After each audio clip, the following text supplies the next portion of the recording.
Y pensar que alguien que está absolutamente ajena a la fotografía podía tener algo que pudiera servir en estas jornadas. Así que realmente agradezco la confianza que han depositado en mi participación. Y como ustedes ven en el título, en realidad yo estoy trabajando o querría compartir con ustedes fundamentalmente desde una experiencia práctica, esta necesidad que parece que es urgente de incorporar en cada una de las clases y en cada una de las instancias de enseñanza-aprendizaje el uso de imágenes, ¿no? Entonces, esto parece que es un imperativo y como es un imperativo, nos parece que hay que reflexionar un poco en torno a esa utilización. Y la ponencia pretende eso, ¿no? Es decir, pretende trabajar desde, en este caso, ejemplos concretos vinculados a la cartografía y vinculados a la representación de grupos socioétnicos. Bueno, ¿cuáles serían un poco las preguntas que debemos formularnos y cuáles son los desafíos que deberíamos tratar de responder? Sobre todo porque, como nosotros pensamos, cuando estamos haciendo historia, estamos haciendo historia de la sociedad, estamos haciendo historia entonces de grupos sociales que establecen sus alianzas, sus confrontaciones, estamos viendo procesos, estamos viendo el espacio, estamos viendo el tiempo, pero fundamentalmente entonces no es una reconstrucción minuciosa de acontecimientos, sino más bien, bueno, trabajar en busca de explicaciones frente a lo que estamos viendo. Y por eso entonces decíamos que esto que queríamos compartir iba a tener como ejemplos la cartografía y la representación de grupos étnicos sociales. Y nos parecía que esta imagen era una buena imagen para comenzar la primera parte de la ponencia, en la medida en que sienta, sin quererlo, lo que en definitiva es una de las características del uso de los mapas en la enseñanza, y que es, bueno, fijar la nación, ¿no? Es decir, hay como una especie de equivalencia entre lo que sería el territorio y lo que sería la nación. Pero en particular nos parecía interesante como punto de entrada porque corresponde a un tipo de, digamos, de obra artística que tiene por destino el destino particular, familiar. Es una obra de pequeño porte, incluida en lo que, como ustedes pueden ver ahí, un álbum de recuerdos. O sea, se acostumbraba tener álbumes de recuerdos y en este caso Juan Manuel Besnese Irigoyen lo hace para María Antonia Ángel de Oquart. El otro elemento interesante es que no sé, en el caso de los invitados extranjeros que están participando de estas jornadas, pero me atrevería a señalar que prácticamente el 100% de los nacionales uruguayos que estamos aquí, estamos identificando en este papel roto al contorno del Uruguay. No es un mapa, es aparentemente un dibujo, está, digamos, como cortado el papel, pero nosotros estaríamos identificando al Uruguay.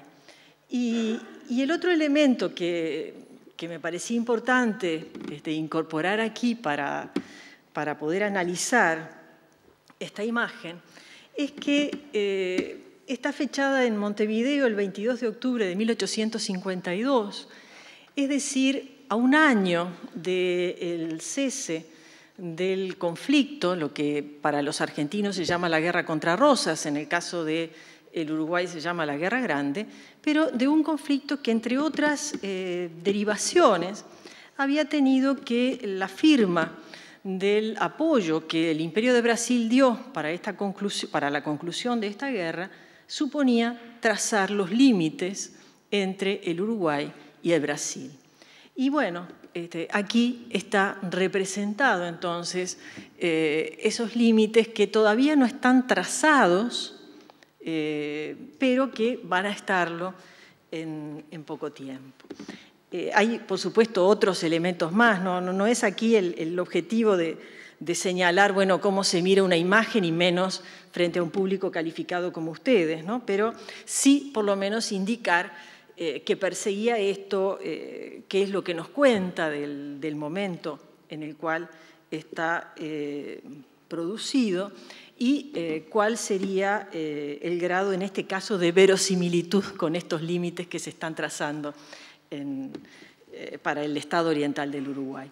Pero lo cierto entonces es que la cartografía, y yo creo que con eso, digamos, en este aspecto que voy a señalar, se parece bastante a uno de los temas que se maneja con la fotografía, es que la cartografía nos da la idea de mayor verosimilitud, de mayor vinculación entre lo que puede ser el objeto representado y la representación.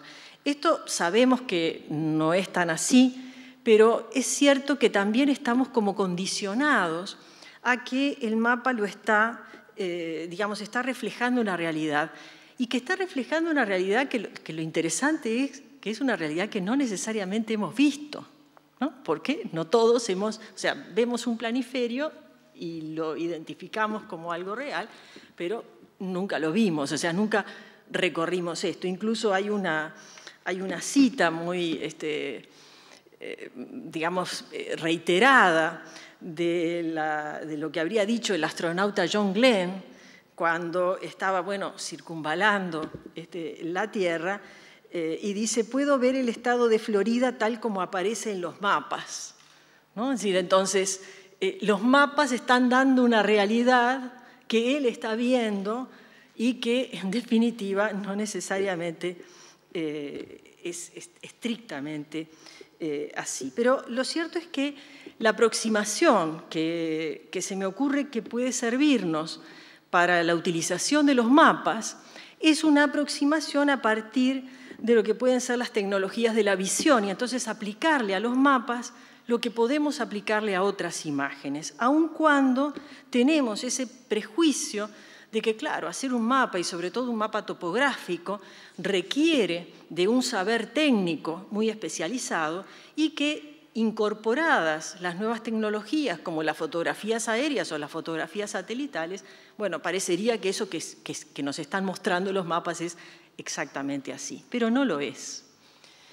Y no lo es porque cuando nosotros estamos trabajando con mapas, en realidad estamos trabajando con representaciones y representaciones que responden a determinados objetivos, a determinadas cosmovisiones, a determinados principios de autoridad. Y no estoy pensando aquí solamente en lo que se afirma sobre fines del siglo XIX y en el caso del Uruguay a partir del siglo XX, porque bueno, en estos años celebró el centenario, que es la existencia de organismos estatales especializados para la elaboración de los mapas. O sea, no estoy pensando solamente en eso, sino en lo que puede ser la vinculación más cotidiana del docente o de las personas, no necesariamente vinculadas a la docencia, con esos mapas. Si los vemos desde la perspectiva de las tecnologías de la visión, lo que vamos a ver en realidad es que no son solamente imágenes, sino que están modificando nuestra capacidad de visión y además están produciendo sentidos que tal vez nada tienen que ver con esa realidad que está tratando de ser representada. Hay principios de autoridad, de legitimidad, también hay persuasión, decisión, poder, digo, todo eso está incluido. Y yo presento, y los voy a presentar muy rápidamente, porque si no el tiempo no me va a alcanzar, voy a presentar sobre estas miradas del territorio y asociadas con el destino nacional, voy a presentar lo que serían las dos miradas, hay otras, pero las dos miradas que incluso son opuestas sobre el tamaño del Uruguay y la vinculación de ese tamaño del Uruguay con el futuro del Uruguay.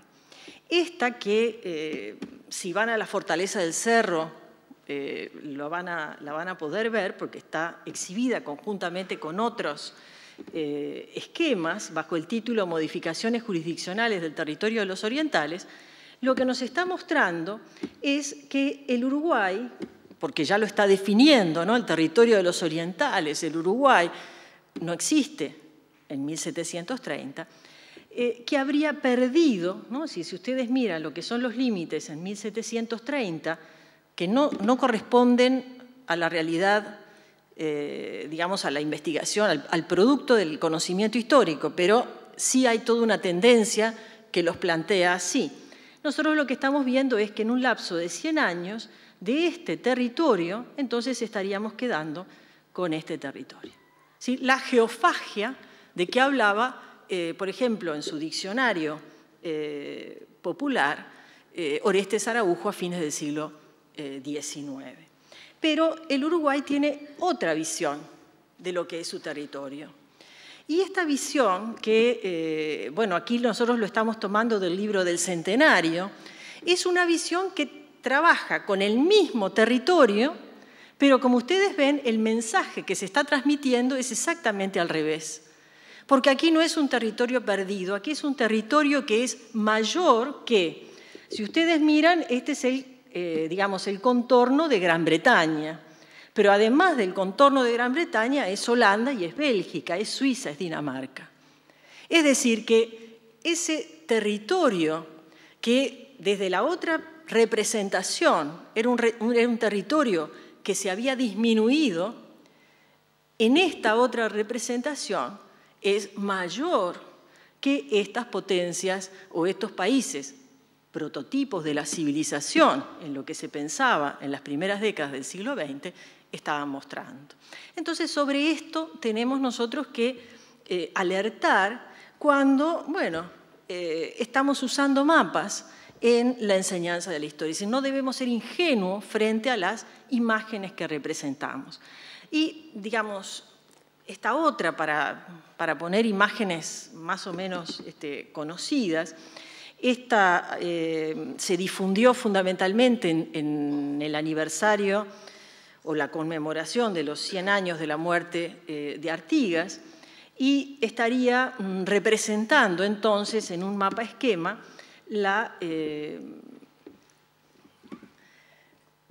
el proyecto artiguista.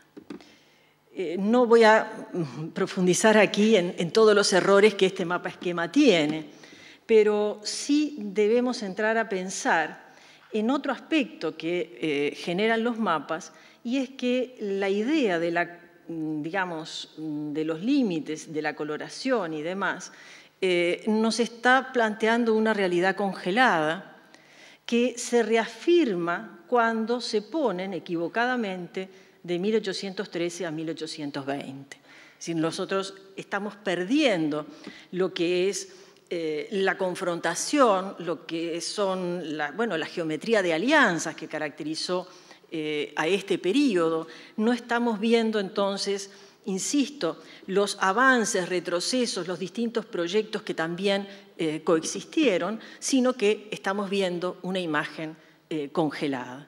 Entonces, bueno, la historia sin mapas es imposible, porque la historia en realidad es espacio, la historia es tiempo, pero no cualquier mapa debería ser utilizado.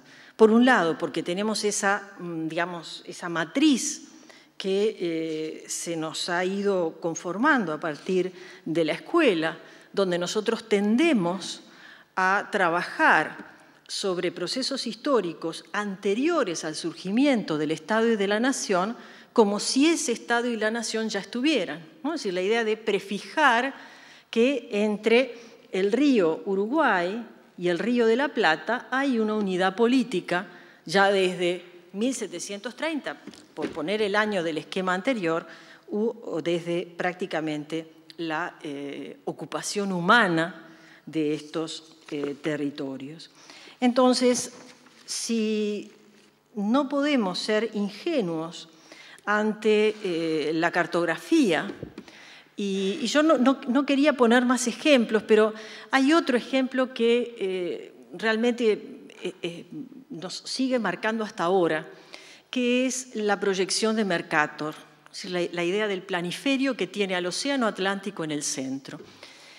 Yo no le atribuyo a Mercator lo que se le atribuyó después de que quería mostrar la grandeza de Europa y demás. No, Mercator hizo eso que servía para la navegación. O sea, el objetivo era poder navegar por fuera de lo que era la navegación de cabotaje. Pero nosotros tenemos tan firme, tan matrizado, insisto, esa representación, que parece que ese es el original. O sea, la representación es el original y no el original. Que cuando vemos otras representaciones, solamente podemos entenderlas si las ubicamos en ese esquema de Mercator. Y en el caso del Uruguay nosotros tenemos, bueno, esa obra de Joaquín Torres García, ¿no? Es decir, donde está América al revés, y nosotros decimos América al revés. O sea, nosotros mismos lo estamos señalando. Pero yendo a la segunda parte, que tiene que ver con la representación de los grupos étnicos sociales, bueno, eso es una gran dificultad.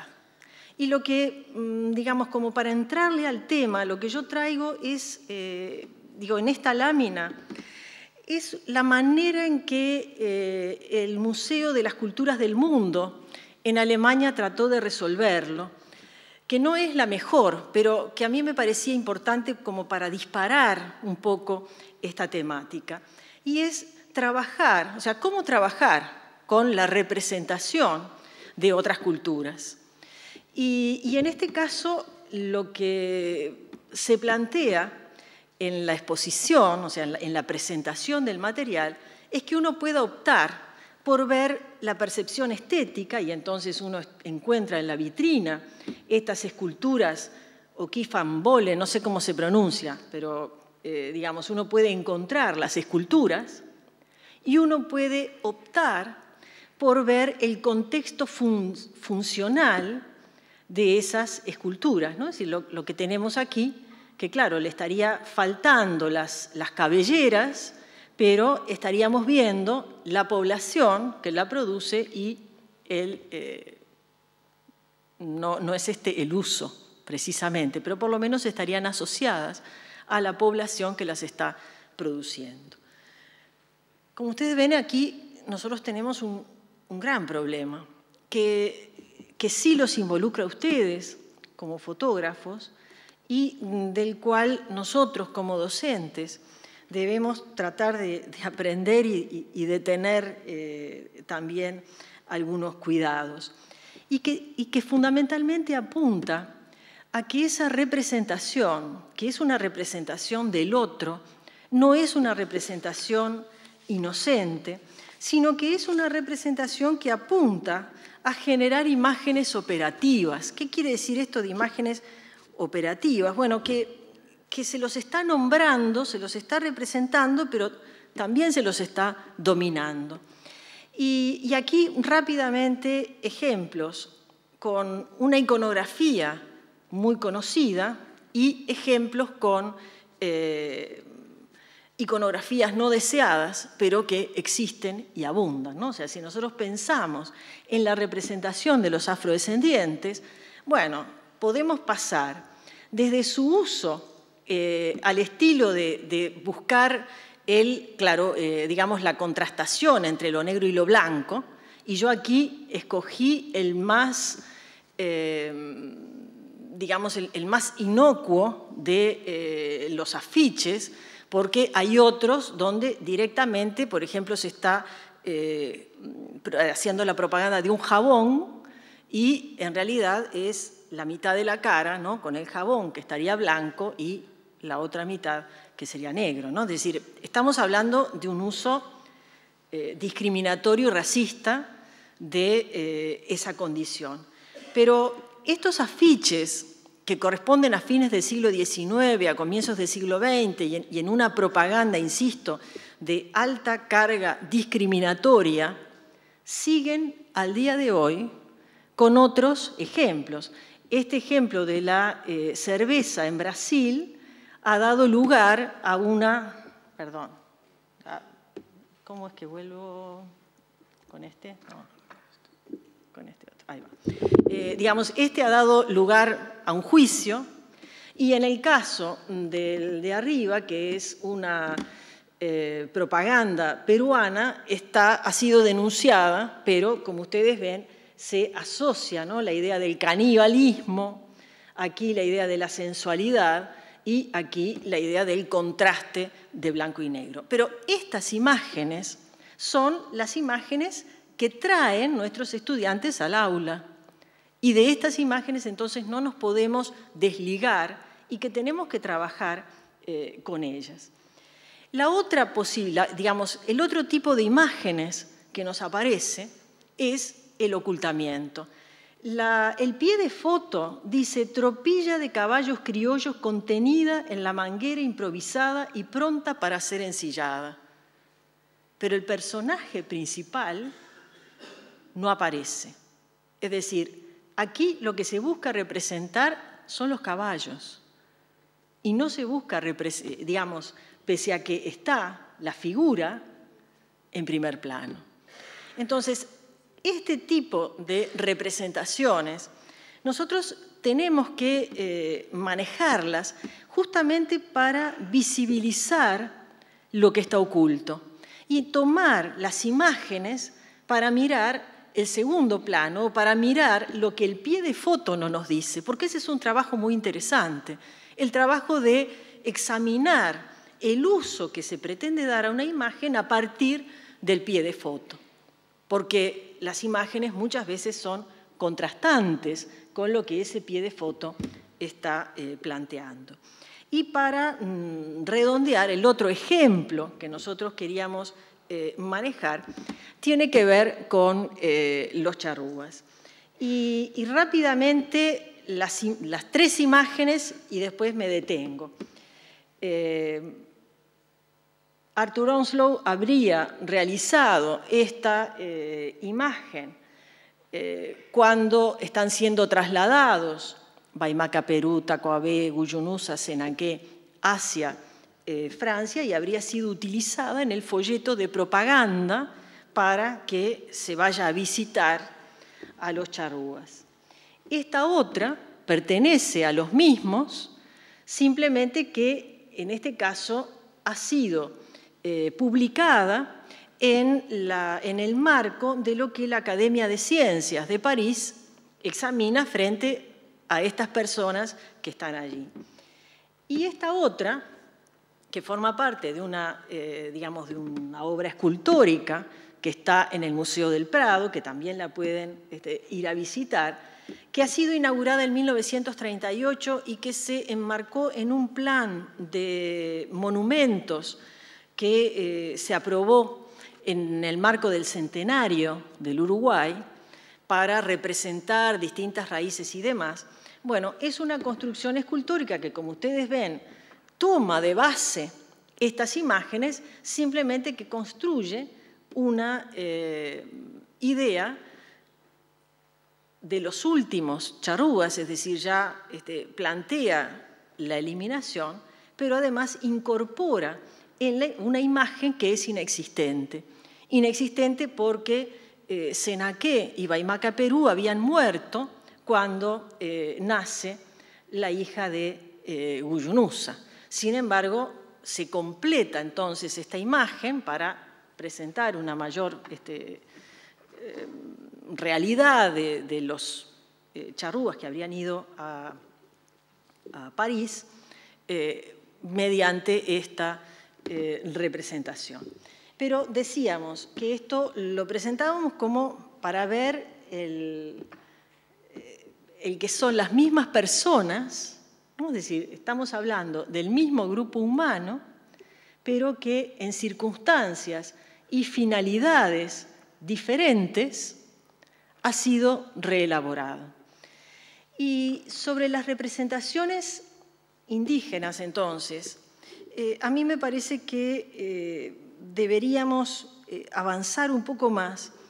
Y claro, en el caso del Uruguay, cuando llegamos al tema de la fotografía, estamos hablando ya de poblaciones que digamos, no mantienen la forma de vida tradicional. O sea, se han hecho estudios en Tacuarembó, en otros lugares, pero no estamos hablando de personajes en su hábitat, sino en fotografías que apuntan fundamentalmente a rasgos físicos.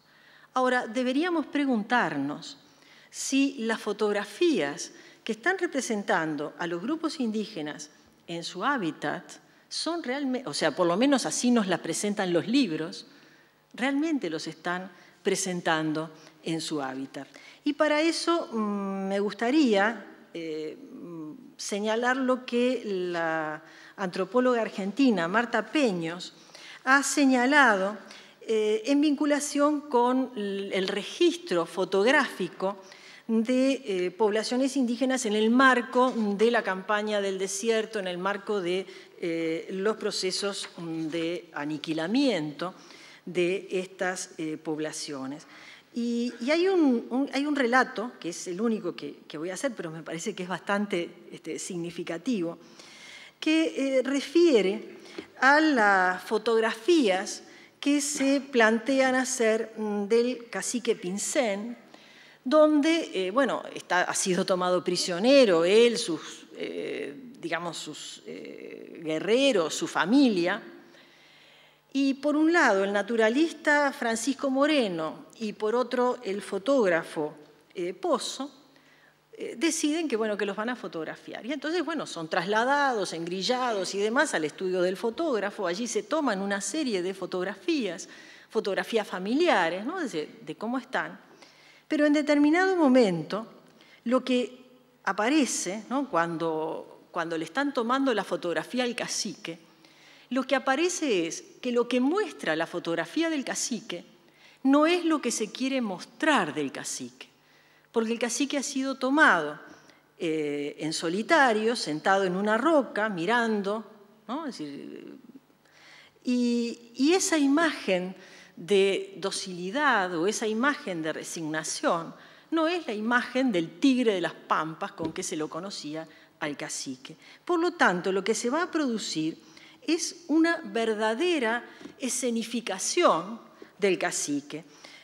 Lo que señalan los testigos es que Moreno le pidió al indio que se sacara el poncho, que se sacara las botas, ¿no? Es decir, entrara a mostrarlo más salvaje, es decir, la idea de que la ropa, civilización, la no ropa, el salvajismo, que se sacara entonces esas prendas, que se parara, le pusieron boleadoras, vincha, y Francisco Moreno le da una lanza que él tenía, o sea, una lanza no que tenía el cacique ni que el cacique, sino una lanza que tenía Francisco Moreno. Francisco Moreno le pone la lanza, está con el torso desnudo, con la vincha, las boleadoras, digamos, a la cintura, y esa es la imagen fotográfica, por lo tanto, dotada de esa mayor verosimilitud que se dice que la fotografía tiene, del cacique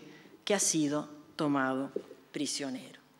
Entonces, por allí es por donde planteamos que estas imágenes no son solamente un recurso didáctico, sino que son un objeto de investigación, y un objeto de investigación que van más allá de lo que puede significar si lo que estamos viendo es tal o cual tema específico dentro de un programa de historia.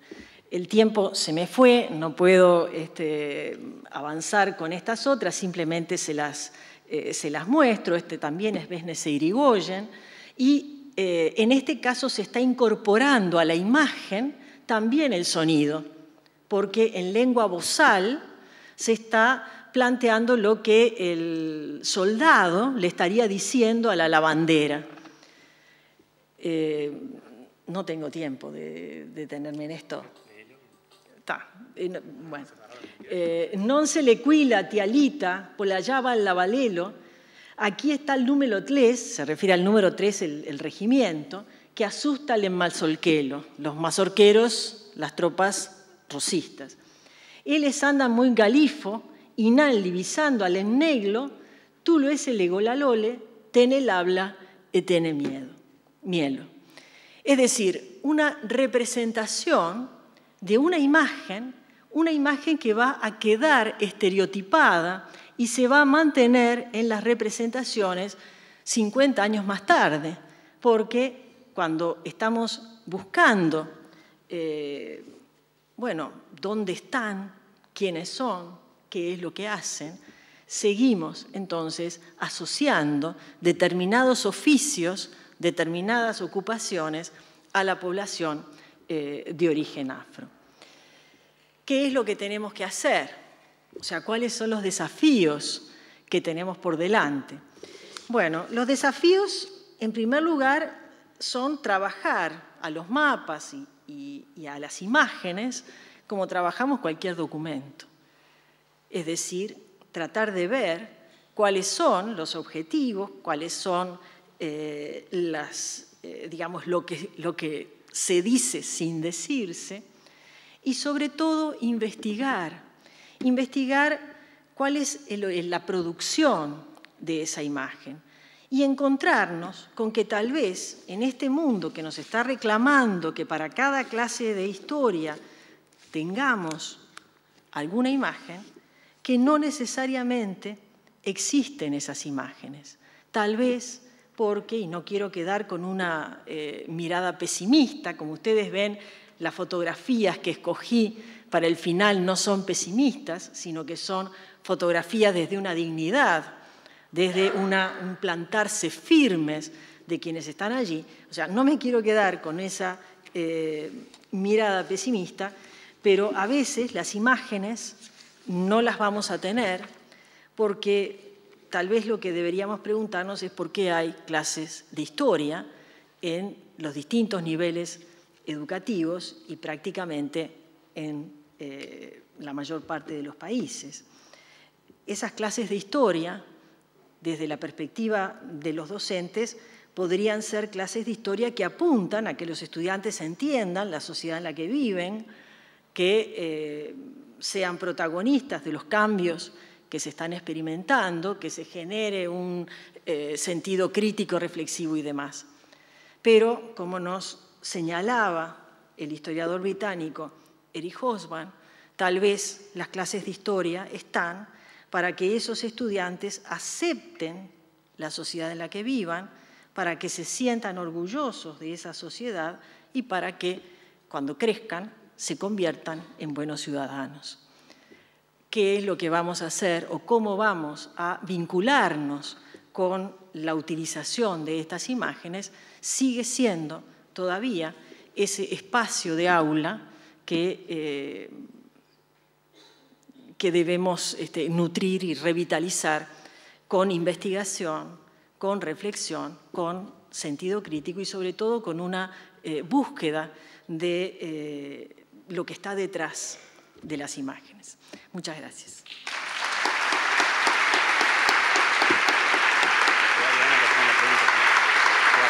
¿Me queda?